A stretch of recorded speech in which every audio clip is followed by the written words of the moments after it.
Okay, good morning, BS Ed 2D. Good morning, ma'am. Good morning po. Good morning.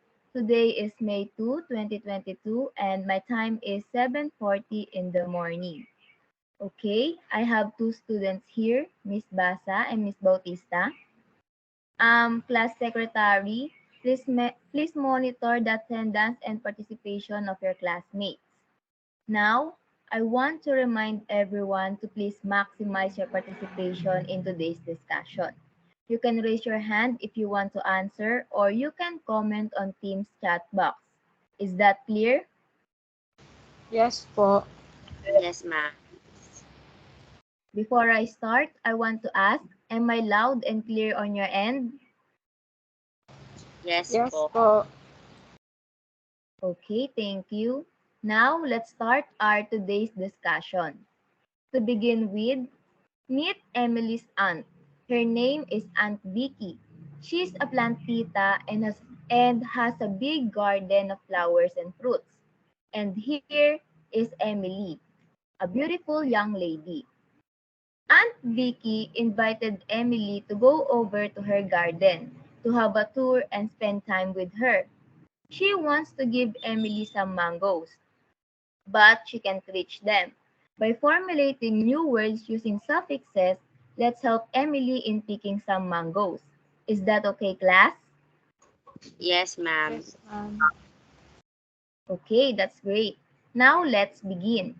According to Aunt Vicky, in order to pick some mango fruits, you need to come up with new words by adding the suffixes in the mango and the root word at the bottom of the tree. Is that clear, or do you want me to repeat the instruction? Clear, ma'am. Great. So, who wants to answer first? Yes, Miss Basa?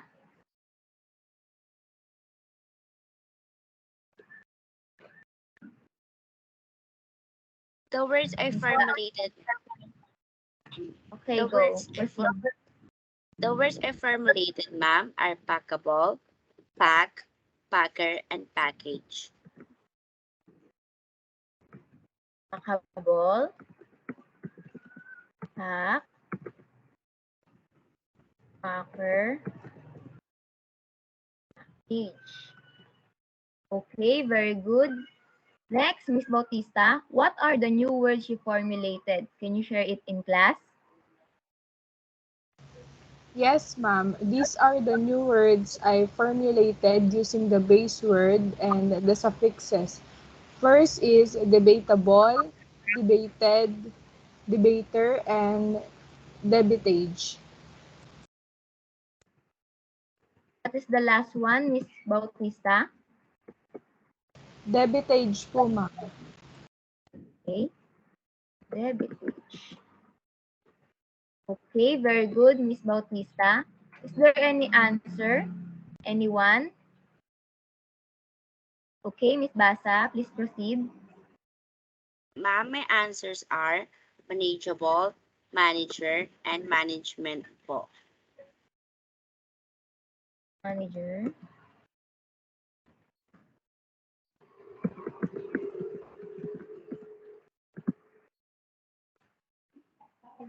We did very well, Miss Basa. It's good to hear that you learned a lot in our previous discussion. So, as a gift for helping Aunt Vicky, she gave you some mangoes. Here are the mangoes from Aunt Vicky. What will you say to Aunt Vicky, class? Thank you, Aunt Vicky. Thank you, Aunt Vicky. Aunt Vicky said, no worries, thank you for helping me. Okay, now let's proceed to our next discussion. Imagine that Aunt Vicky is touring Emily in her garden.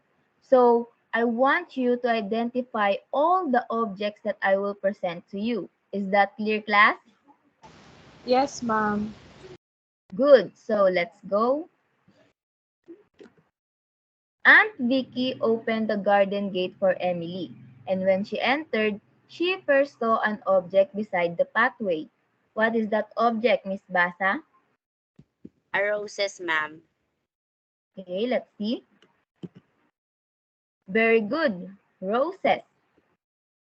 Next, Aunt Vicky picked some roses and gave it to Emily, and she noticed something in the roses. What is that, Miss Bautista? Thorns, ma'am. Let's see. Yes, you are correct. Thorns. So Emily continues walking in the pathway, and she saw a gardener puts the plant. Where does the gardener put the plants, Miss Basa? In the path, ma'am. Let's see. Great, in the path. So Emily continues to observe the gardener, and she noticed that the gardener puts some bluish powder in the plants. What do you think is that bluish powder, Miss Bautista? I think it's a fertilizer, ma'am. Let's see. Okay, very well, Miss Bautista. It is a fertilizer. Now, Emily goes in the left side of the garden. And she saw what, Miss Basa? I think, ma'am, it is a pond. Let's see. Yes, a pond. Very good. Beside the pond, Emily saw what object, Miss Bautista? A bird box, ma'am. Okay, let's see. Yes, a bird box. Correct. Then Emily continues walking in the right side of the garden. And she saw what, Miss Basa? A tree house, ma'am. Okay, let's see. Very good. A tree house. So, on the top of the tree house, Emily saw something that are flying. What is it, Miss Bautista? Butterflies, ma'am. Check. Yes, butterflies. Very good, Miss Bautista. Okay, now that Emily is done wandering in the garden of Aunt Vicky, it's your turn now. You will create a sentence using the objects that Emily saw in Aunt Vicky's garden. Again, what are the objects Emily saw in Aunt Vicky's garden? Anyone? Yes, Miss Bautista. Emily saw roses, thorns, pot, fertilizer, pond, bird box, treehouse, and butterflies po, ma'am. Thank you for your answer, Miss Bautista. Okay, Miss Basa, please take note that you are assigned to roses, pot, pond, and treehouse, while Miss Bautista is assigned to thorns, fertilizer, bird box, and butterflies. Is that clear? Yes, ma'am. Okay, I will give you 2 minutes to construct your sentence. Your 2 minutes starts now.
Okay, let's commence. Are you ready, class? Yes, ma'am. Great. Miss Basa, please share your answer. Okay, ma'am. First po is she loves planting roses. She loves planting roses.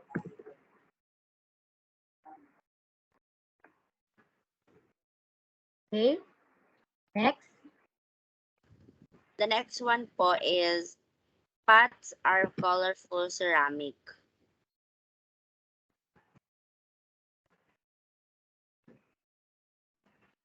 Ceramic.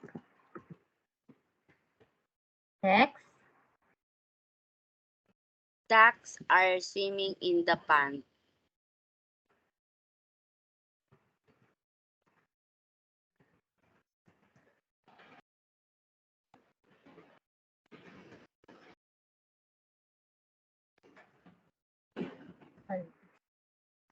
Okay, last sentence. And for the last one, ma'am, gardeners are sleeping in the treehouse. Can you please repeat your sentence, Miss Basa? Okay, ma'am. Gardeners are sleeping in the treehouse. Okay, thank you.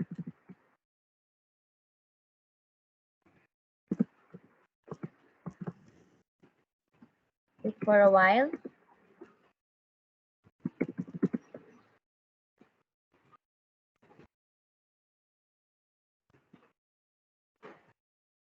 Very nice sentences, Miss Basa. Next is Miss Bautista. Let us hear your answer. These are the sentences I constructed po, ma'am. First is, Rose has wounding thorns.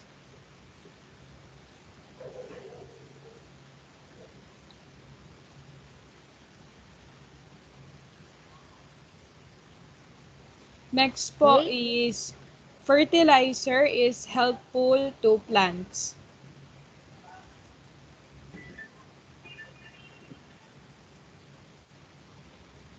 full plant.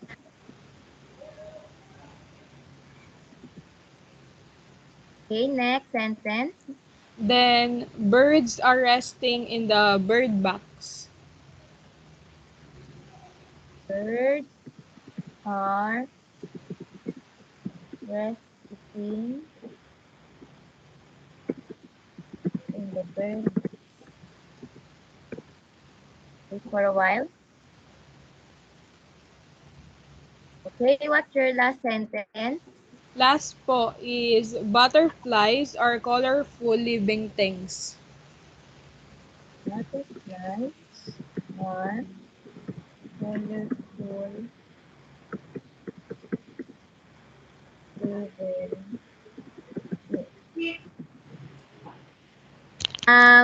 Miss Bautista, please change the word colorful.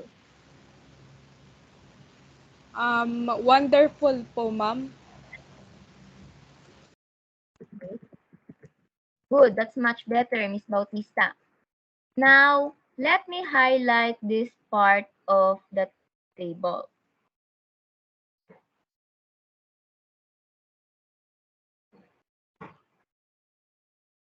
So what do you call the highlighted part? Anyone from the class?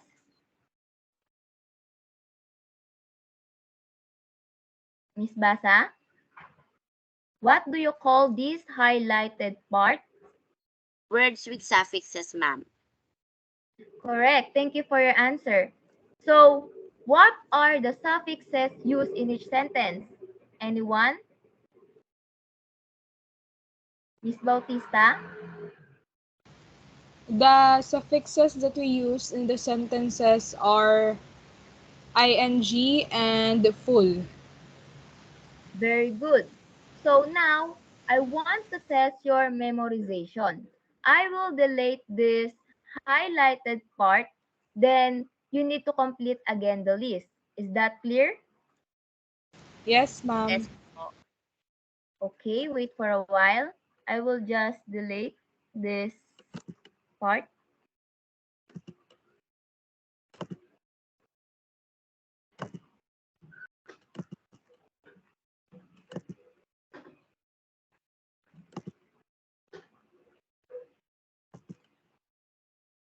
Now, Miss Basa, you're the first one to answer. She loves blank roses. I think, ma'am, it is she loves planting roses. Planting. Okay, who answered this one? Is that right?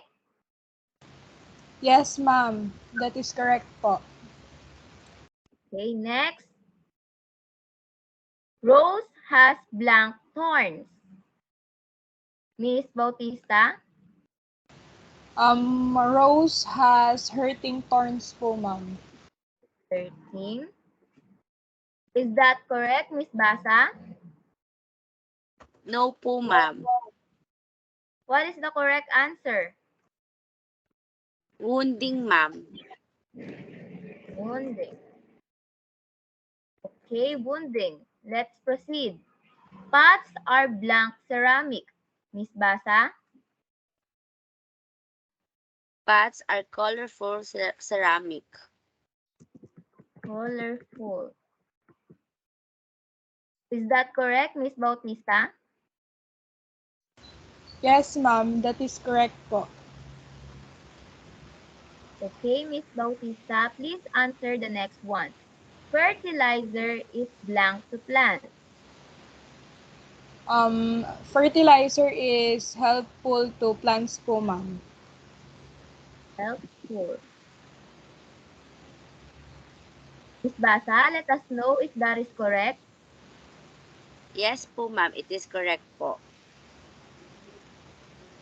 Okay, next. Miss Bautista, ducks are blank in the pond. Ducks are swimming in the pond. Swimming. Is that correct, Miss Basa?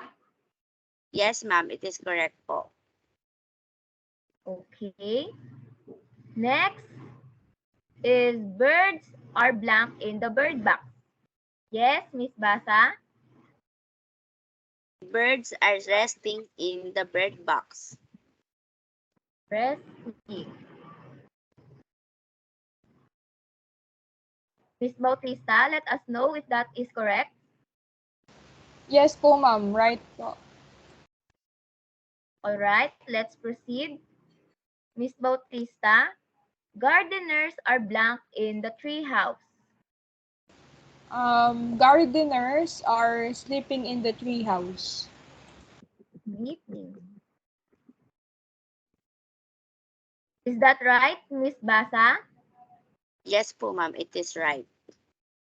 Okay, for the last one, Miss Basa, please answer. Butterflies are blank living things.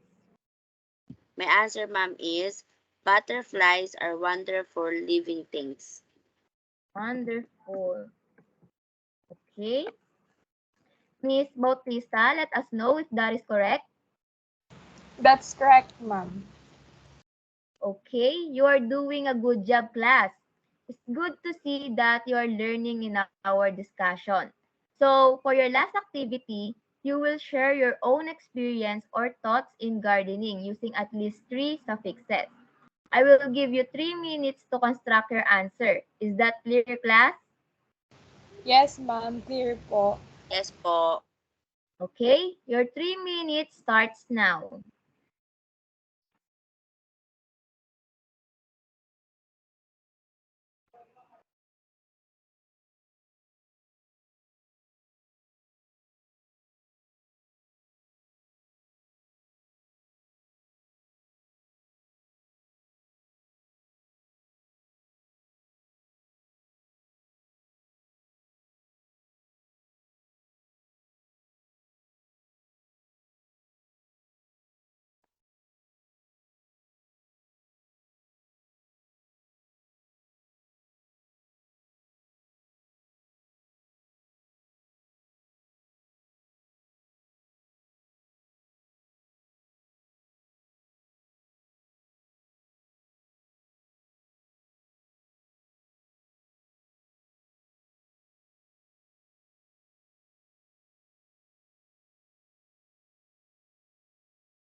Okay, let's commence class. Are you ready?